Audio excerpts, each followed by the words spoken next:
Hi everyone! So for today's video po, ito po pala ang aming naisipan na palaro ngayong taon.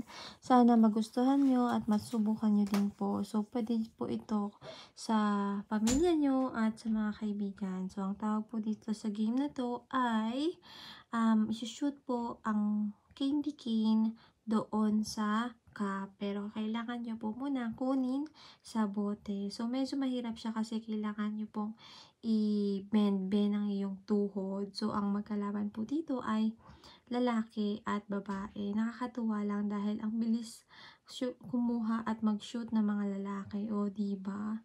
Tingnan nyo, ang kasama kasi namin ay may isang bata. So, ayan. Siguro depende sa butas po kung maluwag. O, diba?